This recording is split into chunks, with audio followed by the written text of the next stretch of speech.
the enemy has waged a campaign to unroot and undo theology and doctrine about heaven. We talk about reincarnation. We talk about an afterlife. We got all these theories. But the reality is you're gambling with your eternity by playing with that stuff. And if you are a believer, I'm not going to make you raise your hand. If you're a believer, you don't get to believe that. Because he made it very clear that there's a heaven and there's a hell. And our day-to-day activities will determine how we spend eternity. I don't know about you, but I'd rather suffer for 10 years than suffer for eternity.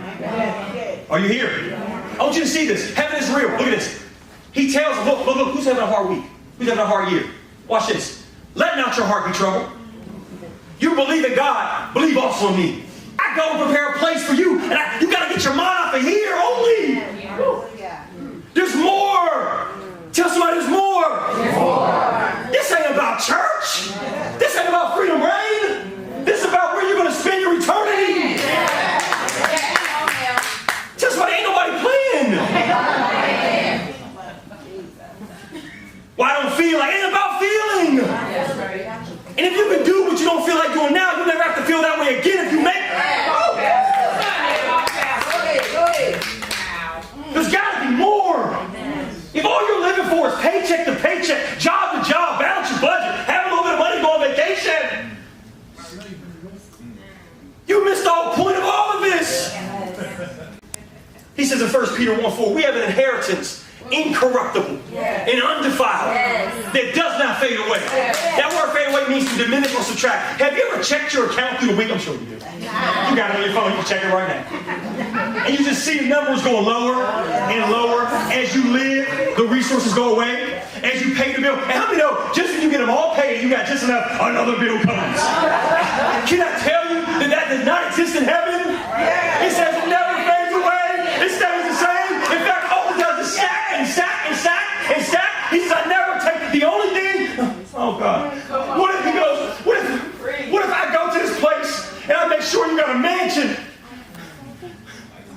and your mail is stacked up to the ceiling and everything you ever did on this planet, you build a couch and you build a picture and you gave all these things for your mansion, and then something causes you not to make it, and angels stand there and wait for your arrival and you never make it home.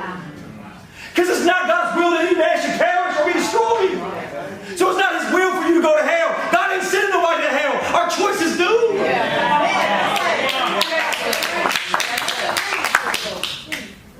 So these anti-theologians will say, how can a loving God, there's preachers and preachers, there ain't no hell, y'all. You can see the people celebrating and resting and worshiping, and the only thing you can do is beg for one last chance.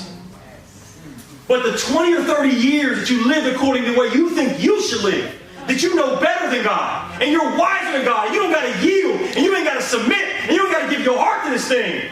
What is it worth it?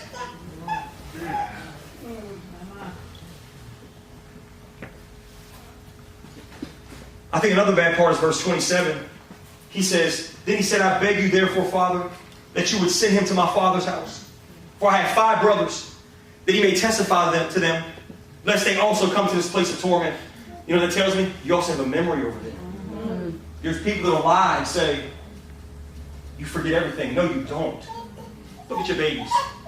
You'll remember every single last one of them. You'll have all your memory. You'll remember me. You'll remember this day. You'll remember I feel a fog in the room right now. You'll remember all of it. And again, all you will say is, please let me go back and tell them it's real. Let me go back and tell my 5 brothers, submit, it's real. Get your life right, give your heart to Christ. Stop playing. It wasn't about this church. It wasn't about the big church on Base 4. It wasn't about the little church down there. It was real. Jesus speaking of himself. Listen to me. If an old school traditional law preaching church couldn't get you right, he says the grace of God won't get you right. You better receive the news through somebody.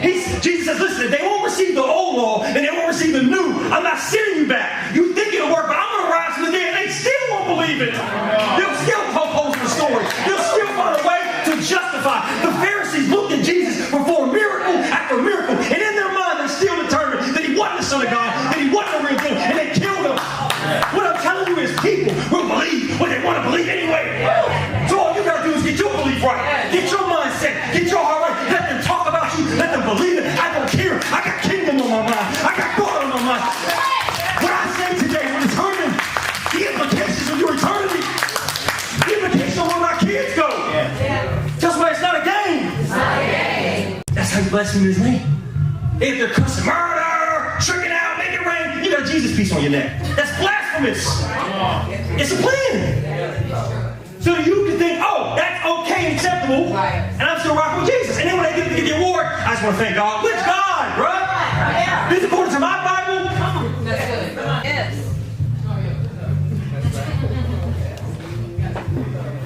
He blasphemed his name. He blasphemed his people. He's the accuser of the brethren. He'll call out your fault 24 hours a day. You know why?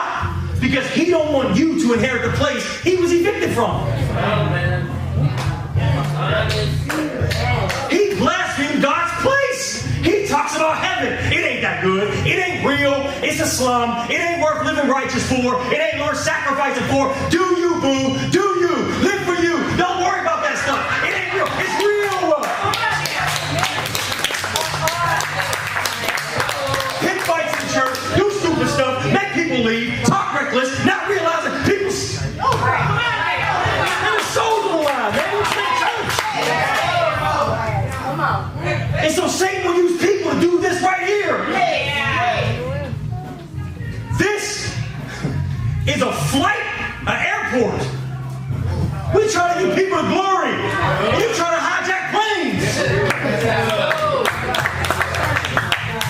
Yeah, I'm imperfect. Yeah, my wife's imperfect. Yeah, our leaders are perfect. But we love God. Do you love God?